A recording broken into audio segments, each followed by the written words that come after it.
স্বাস্থ্য আলোচনা powered by রেমকোর এবিটিএস অনুষ্ঠানটিতে আমাদের আজকের আলোচনার বিষয় অত্যন্ত গুরুত্বপূর্ণ একটি টপিক এবং অনেকেই এই প্রবলেমটিতে ডেইলি লাইফে ফেস করে থাকেন, যেটি নিয়ে আমরা আজকে আলোচনা করবো, এবং তা হলো বুক ধড়ফড় করার নানা কারণ এবং তার চিকিৎসা। এই বিষয়টি নিয়ে কথা বলবার জন্য আমাদের সাথে আজকে ফেসবুক লাইভে আছেন associate professor doctor Kajal Kumar Karmakar, national institute of cardiovascular disease and hospital.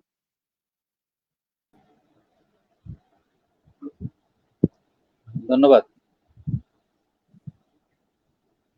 Sir. আসসালামু আলাইকুম স্যার, কেমন আছেন স্যার? স্যার কেমন আছেন?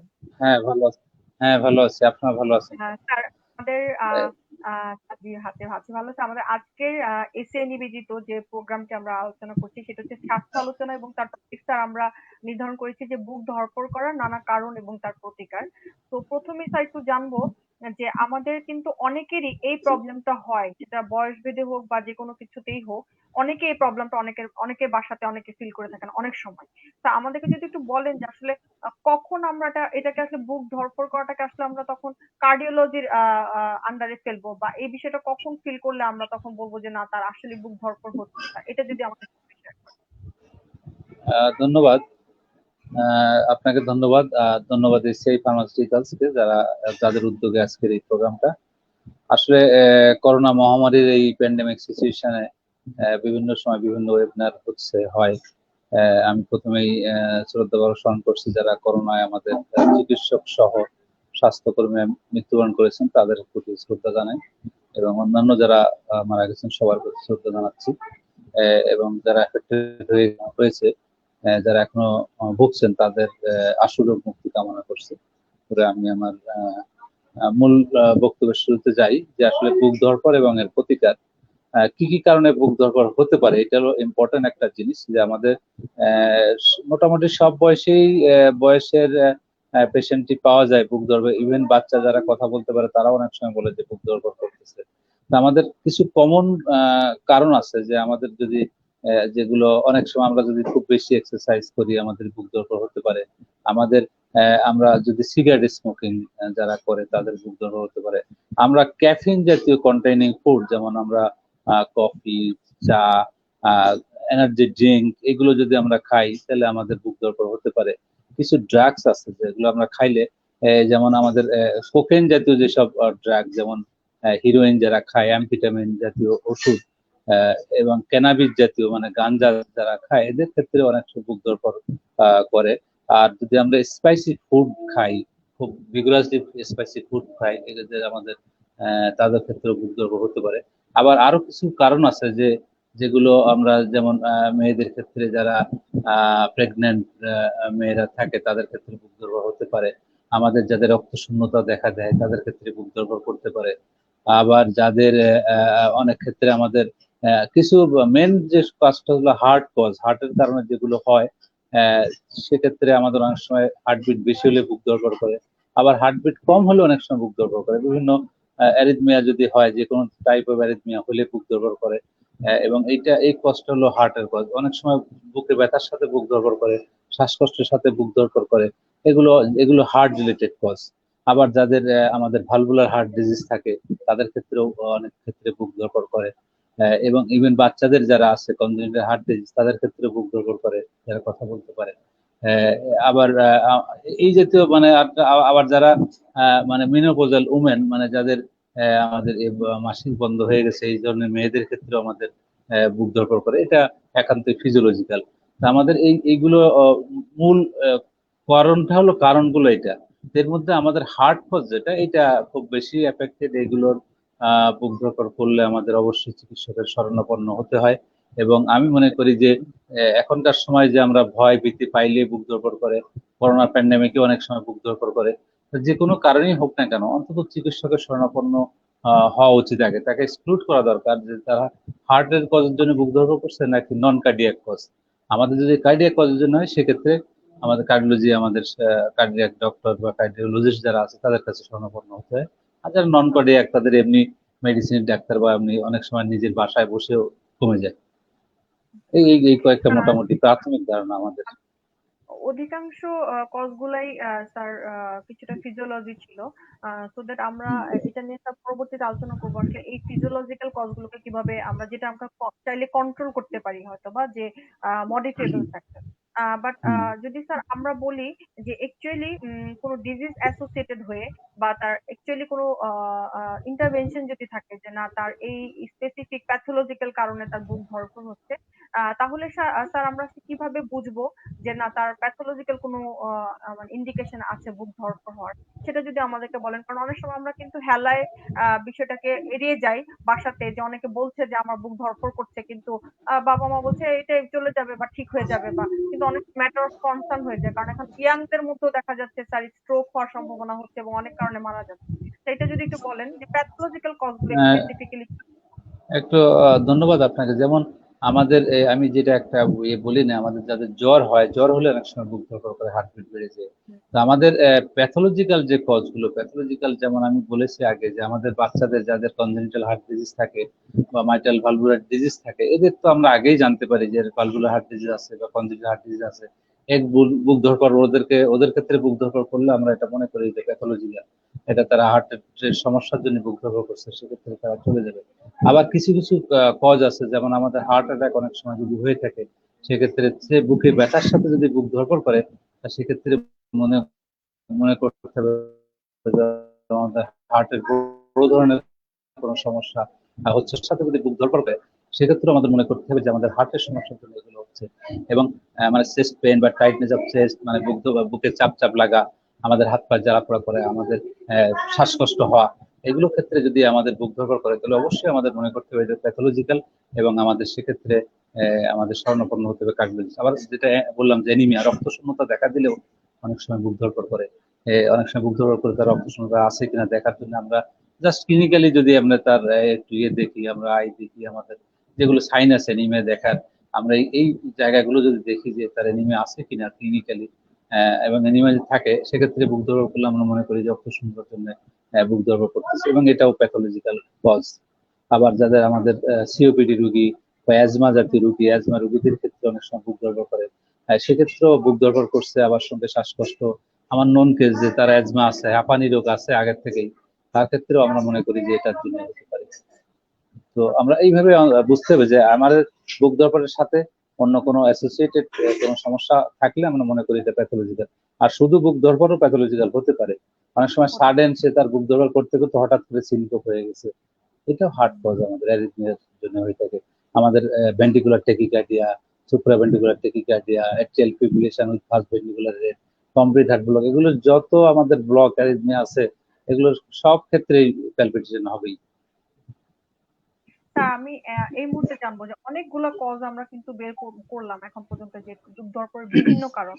স্যার একটু যদি ডায়াগনোসিসে আসছে, এইসব যখন পেশেন্টরা আসছে, তাদেরকে আমরা কি ধরনের মানে ডায়াগনোসিস করছি বা কি কি দিয়ে ডায়াগনোসিস করছি? অনেকটা দেখা যাচ্ছে যে করোনার এই কালে হয়তো ডিরেক্ট ডক্টরের কাছে বা হসপিটালে আসতে পারছেন না করোনার কারণে। তারা আসলে কি ধরনের পরীক্ষা নিরীক্ষা গুলো করে সাধারণত ডক্টরের কাছে আসতে পারেন, বা আপনার কাছে স্যার কি সাজেস্ট করেন কি ধরনের পরীক্ষা নিরীক্ষা এটা গুলো? এটা একটা ভালো প্রশ্ন যে আসলে এখন আমরা এই সময় আমরা টেলিমেডিসিন আমরা বা ওভার টেলিফোনের মাধ্যমে চিকিৎসাটা বেশি দিয়ে থাকি, যারা কোভিড রোগীদের বিভিন্ন হাসপাতালে আসতে ভয় পাচ্ছেন বা আসতে চাচ্ছেন না, বা আমাদের রিস্ক থেকে যায় কোভিড হয় কিনা, এইসব ক্ষেত্রে আমাদের ওভার টেলিফোনে আমরা চিকিৎসাটা দিয়ে থাকি। তা আমরা আসলে চিন্তা করি আগে যে তার বুক ধড়ফড়ের সাথে তার বয়স কত, এটা একটা ইম্পর্টেন্ট ফ্যাক্টর, যে তার বয়স কত, তার জেন্ডারটাও চিন্তা করি যে ছেলে না মেয়ে, এগুলো চিন্তা করে তার বয়স অনুযায়ী চিন্তা করে আমরা করি। এবং আমরা কার্ডিওলজিস্ট, যে আপনি আগে আপনার নিজের টেম্পারেচারটা মেপে দেখেন যে শরীরে জ্বর আছে কিনা। আর আমরা বলি যে নিকটস্থ কোথাও যদি একটু ইনভেস্টিগেশন সেন্টার থাকে, একটা অন্তত ইসিজি করে আপনি একটু ইসিজিটা পাঠান, অথবা ইসিজিটা নিকটস্থ কারণ ডাক্তারের এখন কাছে বলেন যে এখন দেখা যায় কোন কি যে কোনো সমস্যা আছে কিনা। হসপিটাল, হ্যাঁ স্যার, এখন কারণ কি স্যার, যে কোনো হসপিটালে গেলে প্রথমেই বলে যে আপনার করোনা আছে কিনা বা আপনার টেস্ট করা আছে কিনা করোনা, মানে কোনো না চিকিৎসা না, এটা দেওয়ার এটা এই এই এই এই জায়গাটা আমি একটু করবো। আসলে যে কোনো হাসপাতালে গেলেই ফার্স্ট এটা বলার কথা না। আসলে করোনা হইলেও তো কিছু অ্যাসিম্পটোমেটিক আছে, কিছু পেশেন্ট পাওয়া যায় না তা না, অ্যাসিম্পটোমেটিক অনেক পেশেন্ট আছে। কিন্তু যে অ্যাসিম্পটোমেটিক সে নিজে তো বুঝবে না তার করোনা আছে কিনা। করোনার আমরা চিকিৎসকরা আমরা বলি যে তার কি কি উপসর্গ আছে, কি কি আছে। আমরা করোনার যে উপসর্গগুলো, এগুলো আগে আমাদের আসলে এগুলো এখন সব মানুষের মুখে আছে, সব পেশেন্টের। কাজেই চিকিৎসক আসলেই বলবে এটা না। যদি তার জ্বর থেকে থাকে, তার যদি কাশি থেকে থাকে, তার যদি গলা ব্যথা থেকে থাকে, তার যদি শ্বাসকষ্ট থেকে থাকে, তার এইগুলো, তার যদি মুখে রুচি নাই, খাওয়ার রুচি নাই, এই ধরনের তার গালে দিচ্ছে কিন্তু আহ, স্বাদ পাচ্ছে না, আবার অনেক সময় ডায়রিয়া, তার ঘন ঘন লুজ মোশন হচ্ছে, ডায়রিয়া হচ্ছে, এগুলো যদি থাকে তখন আমরা বলি যে আপনার করোনা, সাসপেক্টেড করোনা আপনার হওয়ার সম্ভাবনা থাকতে পারে। কিন্তু এইসব উপসর্গ যদি না থাকে, তাহলে আমার মনে হয় না কোনো চিকিৎসক বলবে যে আপনার করোনা আছে কিনা। এটা বলার কথা না। এই উপসর্গ, করোনার উপসর্গ যাদেরকে নাই তাদের কখনোই বলা উচিত না, বা বলে বলে আমার মনে হয় না। এটা একটা এমনি ধারণা সবার, কিন্তু আসলে সবার এটা একটা হাসপাতালে কমন আসা ধারণা এখন, হয়ে গেছে। হ্যাঁ, কমন ধারণা থেকে বলছে। স্যার, আমি একটু স্যার যদি জানি যে সাধারণত বুক ধড়ফড়ের যে রোগীদের কাছে আপনাদের কাছে আসে বা ক্লিনিক্যাল প্র্যাকটিসে বা ডেইলি লাইফের প্র্যাকটিসে যেসব রোগীদেরকে আপনারা পেয়ে থাকেন, তার মধ্যে স্যার কোন বয়সটা বেশি থাকে বা অ্যাসোসিয়েটেড ফ্যাক্টর যাদের থাকে বা কোমরবিড ফ্যাক্টর থাকে তাদের ক্ষেত্রে বেশি থাকে কিনা, এটা যদি একটু মেনশন করেন যে প্র্যাকটিক্যালি আসলে কোন রোগীদেরকে দেখা যাচ্ছে যে বেশি আসে আপনাদের কাছে। না, ওই যে আমি বললাম যে বয়স একটা ফ্যাক্টর। এখন অনেক দেখা গেছে আমাদের বাচ্চা ছেলেমেয়েরা বুক ধড়ফড় করে, মানে দৌড়াদৌড়ি করছে, মানে এক্সারসাইজ করলেই তার বুক ধড়ফড় করতে পারে। কাজে আমার বয়স যাদের কম, 11 বছর, 12 বছর বা 14 বছর, তার আগে কোনো কনজেনিটাল হার্ট ডিজিজ নাই বা রিউমেটিক ফিভার টিভার নাই, তারা যে একটু খেলাধুলো করলে অনেক সময় বুক ধড়ফড় করে। সেক্ষেত্রে আমি মনে করি যে না, এটা কোনো, এটা স্বাভাবিক একটা নর্মাল ফিজিওলজিক্যাল প্রসেস। এটার জন্য কোনো করার, চিন্তা করার কোনো কারণ নেই। আমাদের যেমন একটু বয়স যদি একটু বেশি হয়, এখন পাওয়া যায় এমআই আমাদের হার্ট অ্যাটাক 14-15 বছর খুব ভেরি রেয়ার। কিন্তু সচরাচর 25 বছরের আগে তেমন পুরুষ রোগীদের ক্ষেত্রে মানে হার্ট অ্যাটাক বা হার্ট ব্লক বা এই জাতীয় ভেরি রেয়ার, পাওয়া যায় না তা না, রেয়ার। আর ফিমেলদের ক্ষেত্রে এরকম 30 বছর মতো, এর নিচে যদি হয় আমরা মোটামুটি ফিজিওলজি মনে করি, যদি তার নন কেস আগে না থেকে থাকে। অনেক সময় ফিমেলদের ক্ষেত্রে একটু সমস্যা হয়, তাদের এনিমিয়ার জন্য বুক ধড়ফড় করতে পারে। যদি এনিমিয়া থেকে থাকে তাহলে তার বুক ধড়ফড় হতে পারে। এই জন্য ফিমেল রোগীদের ক্ষেত্রে একটু তার অনেকগুলো হিস্ট্রি নিতে হয়, তার প্রতি মাসের তার মেনস্ট্রুয়েশন হিস্ট্রিটার নিতে হয়, তার ভিগারাস কোনো ইয়ে আছে কিনা নিতে হয়, তার কোনো ইয়ে হয় কিনা নিতে হয়।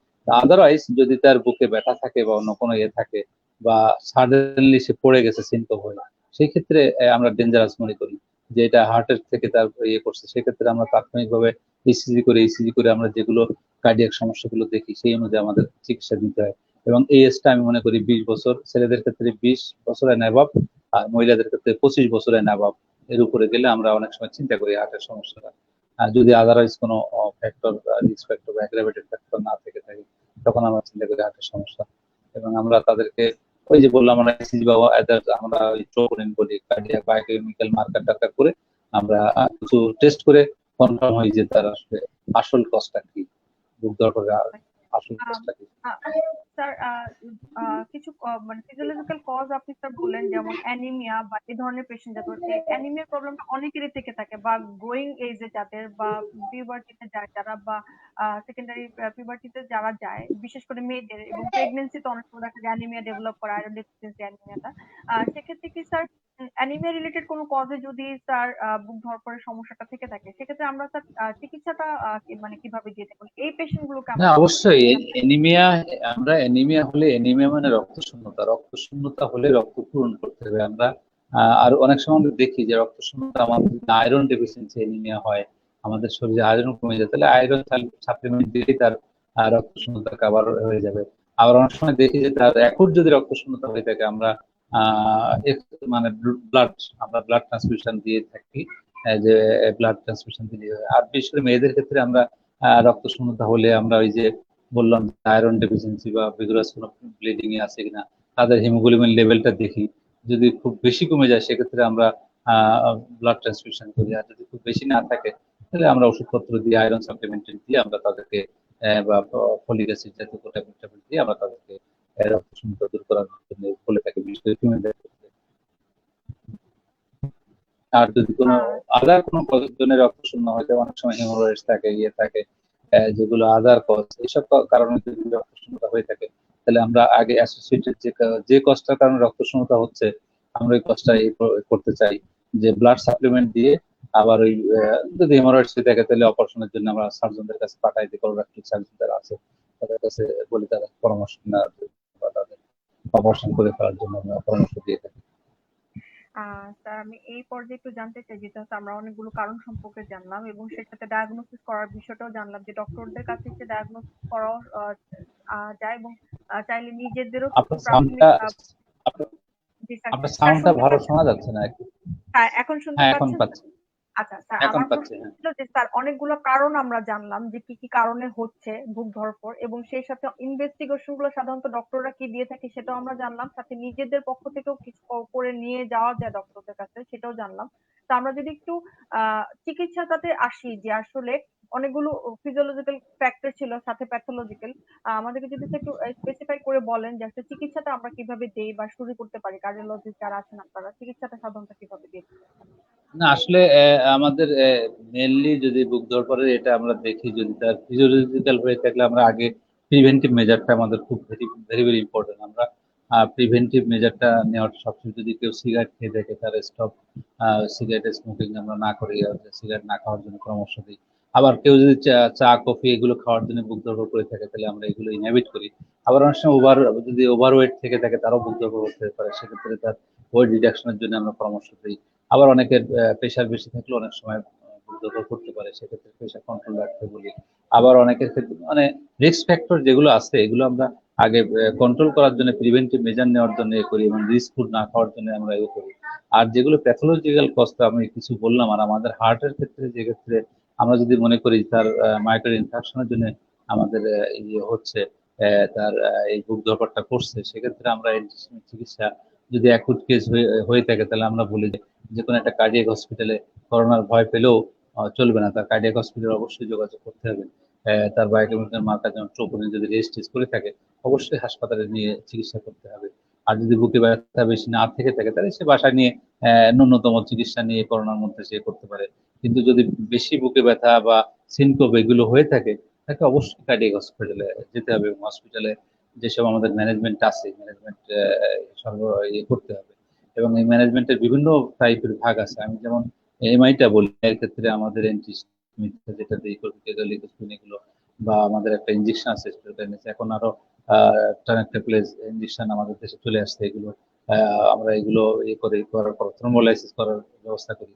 তারপরেও যদি এটা না হয়, অনেক সময় আমরা বলি যে এনজিওগ্রাম করে প্রাইমারি পিসিআই এর জন্য আমরা অনেকের ক্ষেত্রে বলি যে এমআই রোগীদের ক্ষেত্রে। আবার যদি এমআই ছাড়া যদি অ্যারিথমিয়ার জন্য বুক ধড়ফড় করে থাকে, আমরা ইসিজি করে বুঝতে পারি যে তার মানে টেকিকার্ডিয়া আছে কিনা, ভেন্টিকুলার টেকিকার্ডিয়া কিনা, বা সুপ্রাভেন্টিকুলার টেকিকার্ডিয়া, সেই অনুযায়ী আমরা ম্যানেজমেন্টটা দিয়ে থাকি। এখন আমাদের বিশেষ করে আমি জাতীয় হৃদরোগ হাসপাতালে এটা অত্যাধুনিক চিকিৎসা পদ্ধতি আছে, যে আমাদের অনেকের ক্ষেত্রে বুক ধড়ফড় করে রিএন্ট্রি টেকিকার্ডিয়া হয় আমাদের। তার পাথওয়েটা অ্যাক্সেসরিজ পাথওয়ে থাকার কারণে অনেকের এই সুপ্রাভেন্টিকুলার হয়ে বুক ধড়ফড় করে, সেক্ষেত্রে আমাদের ইলেকট্রোফিজিওলজি স্টাডি আছে, অ্যাবলেশন করে দিই আমরা। অ্যাবলেশন আমাদের 3D ম্যাপিং করে অ্যাবলেশন করার ব্যবস্থা আছে। অত্যন্ত উন্নত মানের চিকিৎসা আমাদের, 3D মেশিন দিয়ে এটা করা হয়। কাজে আমি মনে করি যে যাই হোক না কেন, ফিজিওলজি হোক আর প্যাথোলজি হোক, বুক ধড়ফড় করলে অবশ্যই ন্যূনতম একটা ইনভেস্টিগেশন ইসিজি তার করা উচিত, ম্যান্ডেটরি। করা উচিত। স্যার আমি এই পর্যায়ে একটু জানবো যে স্যার আমরা সাধারণত বুক ধড়ফড়টাকে স্যার একটা লক্ষণ উপসর্গ হিসেবে ভাবছি। বাট করোনার এই সময়টাতে যেহেতু আমরা একটা পেন্ডেমিক সিচুয়েশন দিয়ে যাচ্ছি, একটা খুবই প্রাদুর্ভাব পুরো বিশ্বব্যাপী। এরকম কি কখনো স্যার মানে এখন পাচ্ছেন কিনা, কারণ যেহেতু করোনার কালে স্যার কার্ডিওলজি প্রবলেম গুলো অনেকগুলো নিয়ে অনেক রকমের প্রবলেম নিয়ে আসছে এবং অনেক রকম প্রবলেম ডেভেলপ করে আসছে, অনেক সময় দেখা যাচ্ছে যাদের অ্যাজমার প্রবলেম তারাও আসছে অনেক সময় দেখা যাচ্ছে।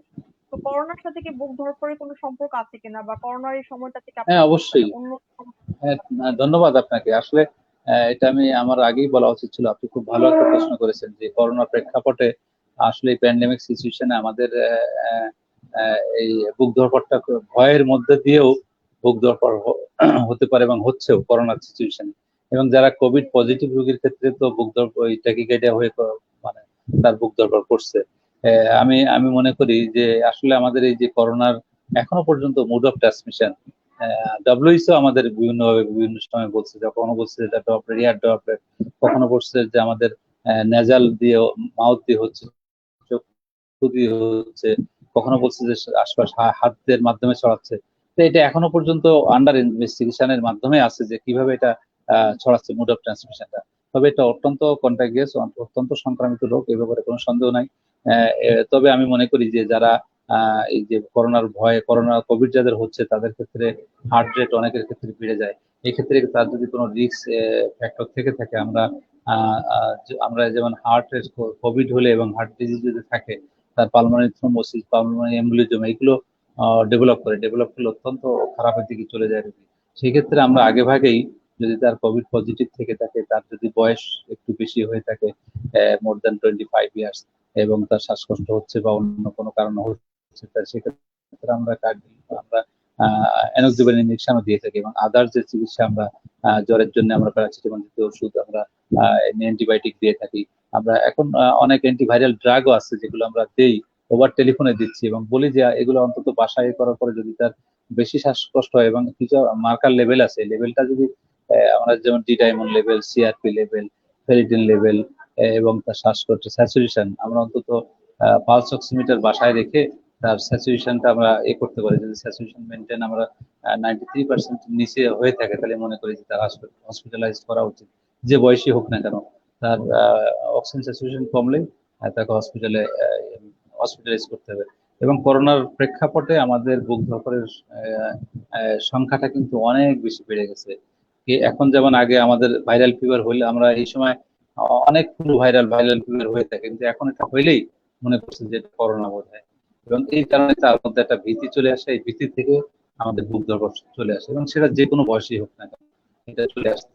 কাজে আমাদের এই প্যান্ডেমিক সিচুয়েশনে বুক ধরফরের সংখ্যা, রোগীর সংখ্যাও বাড়তেছে। কাজে আমি বলবো যে করোনার জন্য ভয় পেলে চলবে না, ভয় পেলে আমাদের অন্যান্য অসুখ আরো বেশি সৃষ্টি হবে। কাজে ভয় নাই, আমাদের সচেতন ভাবে এটা জয় করতে হবে, এবং আমরা সবাই যেন সচেতন থাকি। কারণ আপনি দেখেন আমাদের দেশে কিন্তু ডেথ রেট অনেক অনেক কম। তো সেক্ষেত্রে এত ভয় পাওয়ার তো কোনো কারণ থাকতে পারে বলে আমি মনে করি না। সংক্রমণ হচ্ছে কিন্তু ডেথ রেট কিন্তু বেশি না, খুবই কম। পৃথিবীর অন্যান্য দেশের তুলনায় দেখবেন আমাদের দেশে ডেথ রেটটা অনেক কম। কাজে এটা ভয় পাওয়ার কিছু নেই। আমি রোগীদের বলবো, আমি জনসাধারণকে বলবো, করোনা নিয়ে এত ভয় পাওয়ার কিছু নেই। এটা নিজেদের মধ্যে সচেতনতা থাকলে, আমরা যদি স্বাস্থ্যবিধি মেনে চলি, তাহলে আমরা এটাকে ওভারকাম করতে পারবো বলে আমার দৃঢ় বিশ্বাস। কাজেই হ্যাঁ, আর যারা একটু বলেন। তা আমি একটু হ্যালো।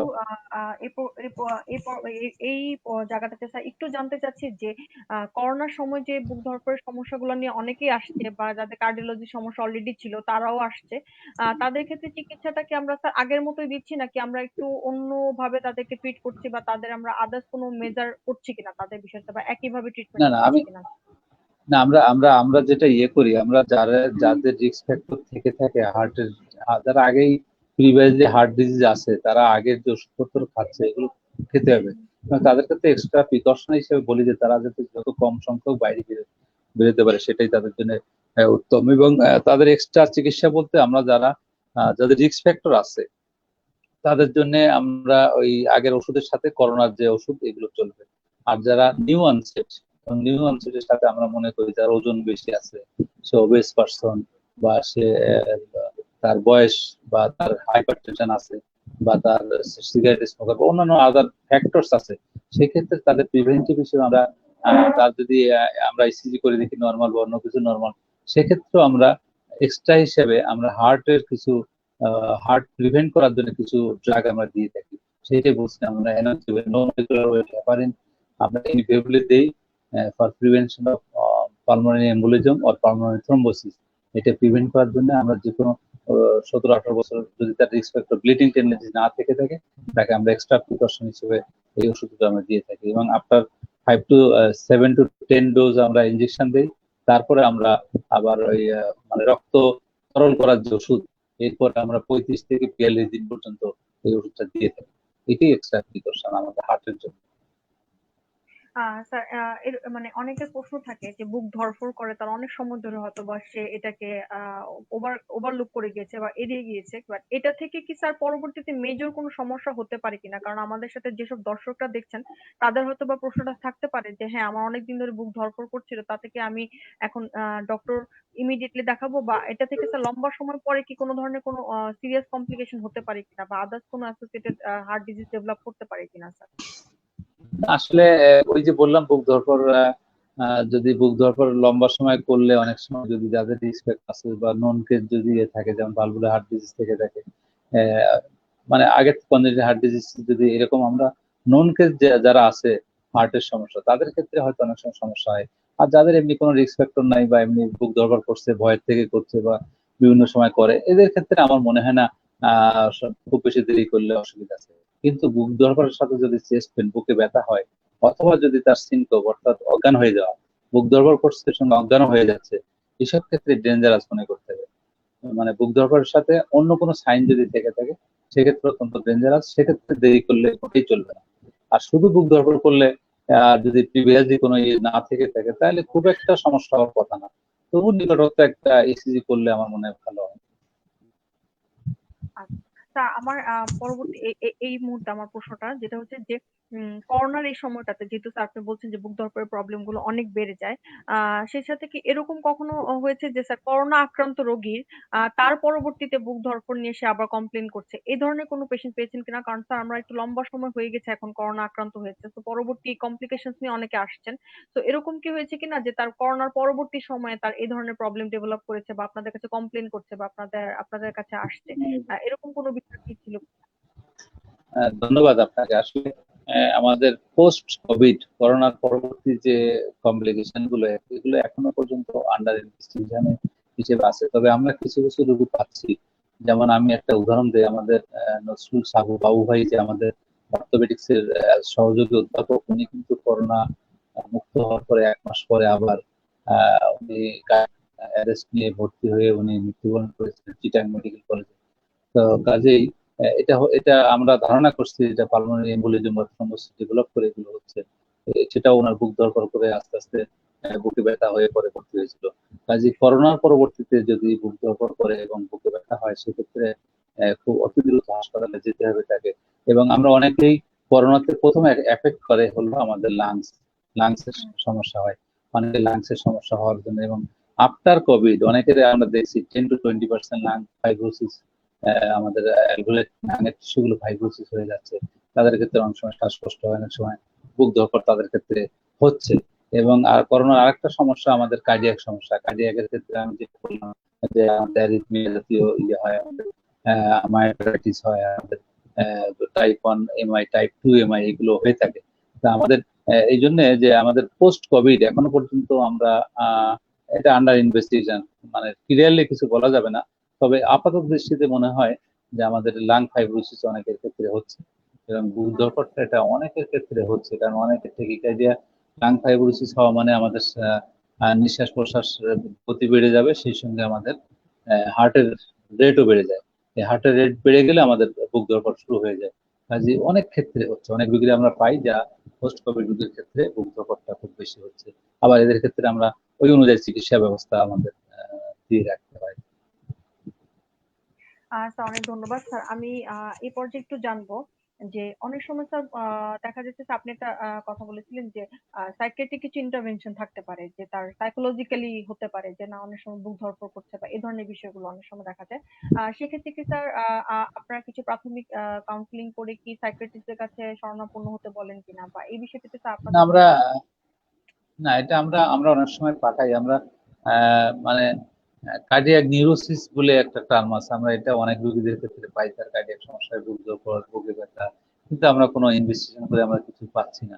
আমরা এদেরকে বলি কার্ডিয়াক নিউরোসিস। এবং আমরা এই জাতীয় পেশেন্টকে অনেক সময় আমরা সাইকোলজিস্টের কাছে, আমরা সাইকিয়াট্রিস্টের কাছে পাঠাই দিই।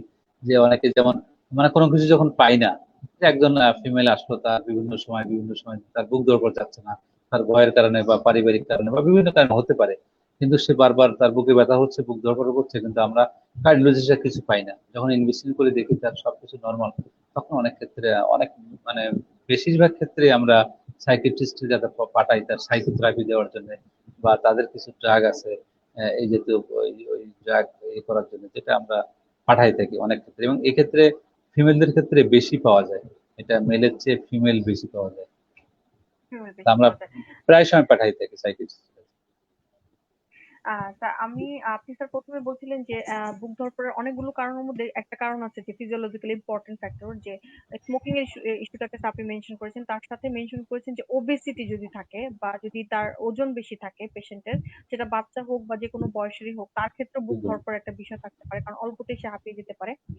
তো এক্ষেত্রে স্যার যখন পেশেন্টকে আপনার ট্রিটমেন্ট দেন, সেক্ষেত্রে লাইফস্টাইল মডিফিকেশনটা কি স্যার গুরুত্বপূর্ণ ভূমিকা কিনা এক্ষেত্রে, যে তার জীবনযাত্রার হ্যাঁ, মান এটা আমি প্রথমে বলেছি যে আমাদের prevention is better then cure. কাজে আমরা যাদের ইতিমধ্যে ওবেসিটি হয়ে গেছে তাদেরকে আমরা বলি ওজন কমানোর জন্য আস্তে আস্তে, এবং আমরা সেক্ষেত্রে বলি যে 7%, 6 মান্থের মধ্যে 7% কমাতে হয়। আমরা এটা করে বলি, এবং আমরা তাদেরকে খাওয়া দাওয়ার ব্যাপারে রেস্ট্রিক্টেড করে দিই। এখন তো অনেক ক্ষেত্রে কিটো ডায়েটিং আছে, এগুলো এগুলো আমরা খুব একটা করি না যে আমাদের সব ধরনের ডায়েট আমাদের শরীর দরকার, কার্বোহাইড্রেট শুধু কিটো ডায়েট আমরা কার্বোহাইড্রেট বাদ দিয়ে করা যাবে না। বিশেষ করে গ্রোয়িং এজে সব আমাদের সব ধরনের খাদ্যই আমাদের খেতে হবে। কাজে আমরা যারা ওবেসিটি হয়ে গেছে যেটা আমরা বলি এক্সারসাইজ করে এবং খাওয়া দাওয়া কন্ট্রোল, তবে কার্বোহাইড্রেট কম খেতে হবে আগে তুলনায়।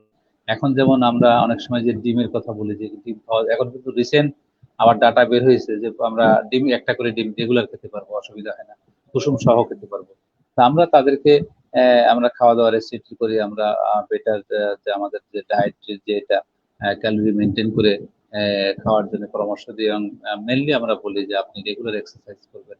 সে যে বয়সের হোক, যদি ওবেসিটি অবশ্যই খারাপ, ডায়াবেটিস, ওবেসিটি, হাইপারটেনশন এগুলো অবশ্যই কন্ট্রোলে রাখতে হবে, নিয়ন্ত্রণে রাখতে হবে, নাহলে এই বুক ধড়ফড় এগুলো সবই একটা উপসর্গ বলে মনে হয়। এই জন্য এগুলো নিয়ন্ত্রণ রাখলে বুক ধড়ফড় অনেক ক্ষেত্রে কমে যাবে। কমে যাবে। এবং আহ কাজে preventive is better then cure সব ক্ষেত্রেই। তা আমি একটু প্রশ্ন করতে চাই যে অনেক সময় দেখা যায় কি যে রোগীদের একটা প্রশ্ন থাকে যে আমার বুক ধড়ফড় করছিল, আমি একজন কার্ডিওলজিস্টকে দেখিয়েছি, যারা হয়তো বা প্রোগ্রাম দেখছেন তাদের একটা কোশ্চেন থাকতে পারে যে আমি পরবর্তীতে কি আমি ভালো হয়ে যাব কিনা, বা আমার কি সারা বছরই ওষুধ খেতে হবে কিনা, লাইফ লং আমাকে মেডিকেশন নিতে হবে কিনা, এটা একটা অনেকেরই টেনশন থাকে যে বুক ধড়ফড়ের জন্য কি আমি সারা জীবন ধরে ওষুধ খেয়ে যাব কিনা।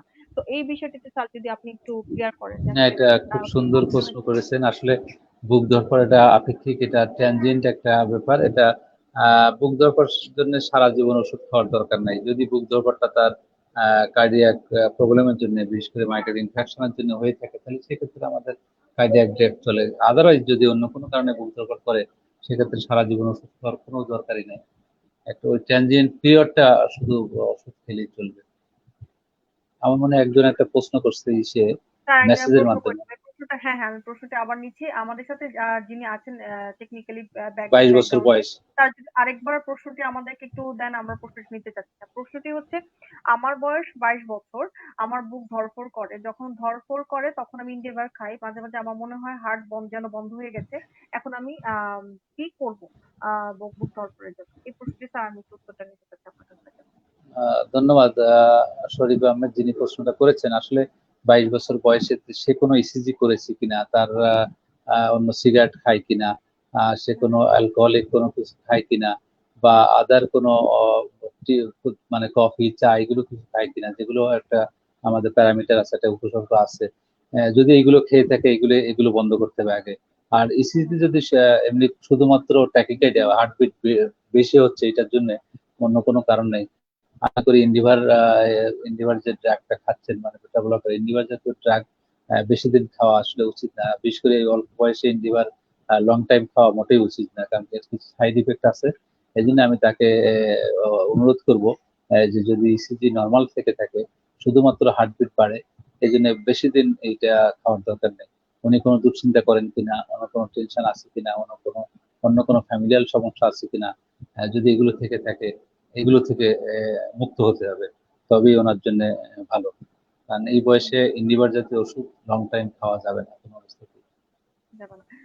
এবং স্যার দেখা যাচ্ছে যে অ্যাসোসিয়েট অনেক কোমরবিড ফ্যাক্টর থাকে। সেখানে আরেকজন প্রশ্ন করেছে, লিপি ইসলাম, আমার বয়স 32, ওজন 75, হঠাৎ কোনো কিছুর আওয়াজ শুনলে বুক ধড়ফড় করে, কোনো কারণে কষ্ট পেলে বেশি হয়, আমার অন্য কোনো রোগ নেই। আমার মনে হয় তার 22 বছর, 32 বছর বয়স, ওজন 75, তার ওজনটা কিন্তু বেশি আছে, তো ওভারওয়েট। বেশি। তার ওজনটা কমাতে হবে। ওজন কমানোর পরে যদি এই ধরনের কিছু ঘটে, তখন অন্য কিছু চিন্তা করতে হবে। তবে অন্য কোনো রোগ যেহেতু নাই, শুধু ওজন কমাইলেই ওনার জন্য ভালো হবে, কোনো ওষুধ মেডিকেশন দরকার নাই অনেক ক্ষেত্রে। স্যার যেকোনো আওয়াজ শুনলে তার বুক ধড়ফড় করে, সেটা একটা কারণ থাকতে পারে যে তার ফিজিওলজিক্যাল যে ওজন বেড়ে যাওয়ার এটা কারণেই হয়তো বা। হ্যাঁ, ওজন বেড়ে যাওয়া ফিজিওলজিক্যাল, এটার জন্য কিছু করার দরকার। অনেকে এটা হয় যে আমাদের আশেপাশে একটা বিকট আওয়াজ হলে অনেকের একটু টেনশন হয় টেনশন থেকে এটা হলো আমরা বলি এটা ভ্যাগাল স্টিমুলেশন। হঠাৎ করে সাডেনলি ভ্যাগাল স্টিমুলেশনের জন্য তার এই পালপিটেশনটা হয়। এটা খুব ট্রানজিয়েন্ট, এটা বেশি সময় থাকে না, কিছুক্ষণ পরে আবার নর্মাল চলে আসে। কাজে এটার জন্য ওষুধ খাওয়ার দরকার নেই। তবে ওনাকে বলবো 32 বছর বয়স, 75 ইয়ার্স, 5 কেজি ওয়েট, তাকে অবশ্যই ওয়েট রিডিউস করতে হবে, ওজন ওকে স্যার, কমাতে থ্যাংক হবে। You sir.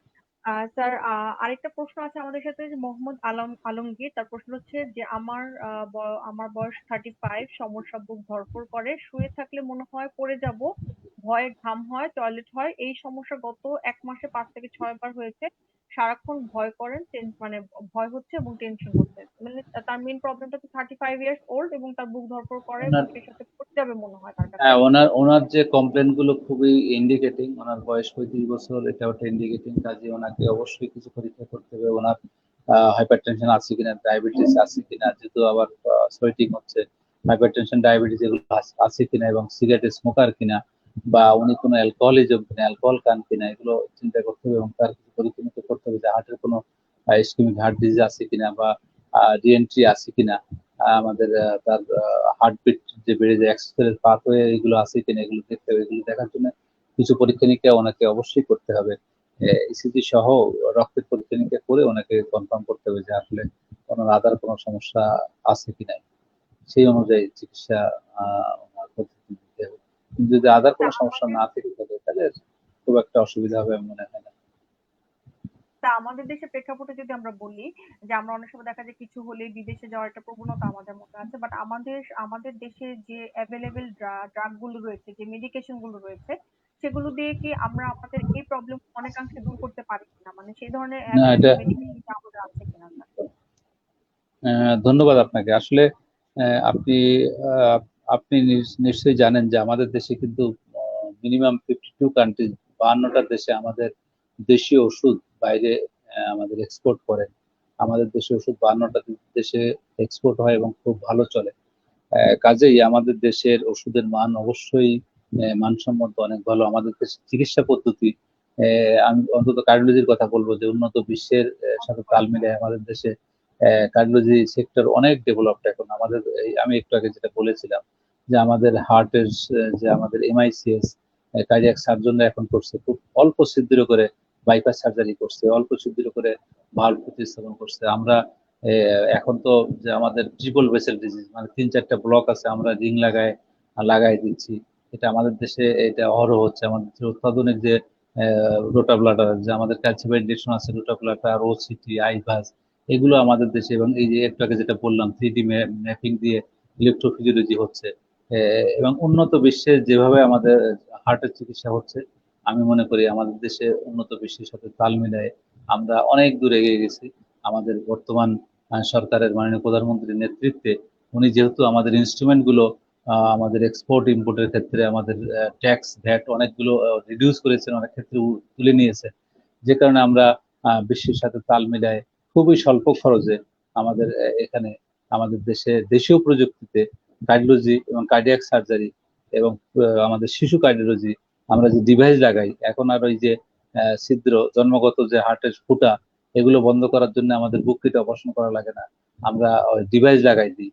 ডিভাইসের মাধ্যমে আমাদের এখন আর বুক কাটা লাগে না। তো এই চিকিৎসা পদ্ধতি, উন্নত মানের চিকিৎসা পদ্ধতি এখন আমাদের দেশেই হচ্ছে। কাজে আমি সবাইকে অনুরোধ জানাবো যে আগে আপনারা আমাদের দেশের চিকিৎসা নিয়ে দেখেন।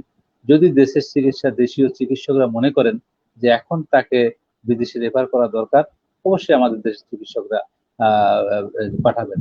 সেই পর্যন্ত অপেক্ষা করা উচিত এবং দেশের প্রতি মমত্ববোধ রেখে দেশকে ভালোবেসে দেশে চিকিৎসা নেওয়াটা জরুরি বলে আমি মনে করি। স্যার, আজকে আমরা অনুষ্ঠান একদমই শেষ পর্যায়ে এসেছি। স্যার, অনেক ধন্যবাদ আজকে আমাদের সাথে ফেসবুক লাইভে জয়েন করার জন্য, এবং আমাদের আজকে টপিকটা খুব গুরুত্বপূর্ণ ছিল এই জন্য যে এই ধরনের টপিক গুলো নিয়ে আমরা খুব কম কথা বলি। আমরা যে টপিক গুলো নিয়ে কথা বলি অনেক সিরিয়াস ডিজিজ গুলো নিয়ে কথা বলি, বাট ছোট ছোট এই বিষয়গুলোই দেখা যায় বড় অনেক অসুবিধার কারণ হয়ে দাঁড়ায়, বাট আমরা এগুলো নিয়ে কনসার্ন খুব কম করি। তো আজকে এই জন্য আমাদের আলোচনার বিষয় আমরা এটা রেখেছিলাম যে বুক ধড়ফড়ের নানা কারণ, এবং আমাদের একটা আয়োজক ছিল এসিআই। তো স্যার অনেক ধন্যবাদ আমাদের সাথে আজকে জয়েন করার জন্য। আবারও কোনো একটা সায়েন্টিফিক সেশন আবার দেখা হবে। ধন্যবাদ আপনাকে, এবং আবারও ধন্যবাদ জানাই এসিএ ফার্মাসিউটিক্যালস এবং যারা আজকে এই লাইভ প্রোগ্রাম শুনছেন তাদেরকেও ধন্যবাদ জানাচ্ছি, এবং তাদেরকে বর্তমান করোনার প্রেক্ষাপটে স্বাস্থ্যবিধি মেনে চলার জন্য বিশেষ অনুরোধ রেখে আবারও সবাইকে ধন্যবাদ জানাই আজকের এই অনুষ্ঠান শেষ করছি এখানে। ধন্যবাদ।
You are watching Raj TV, Jagorone, Bangladesh. Please subscribe our channel.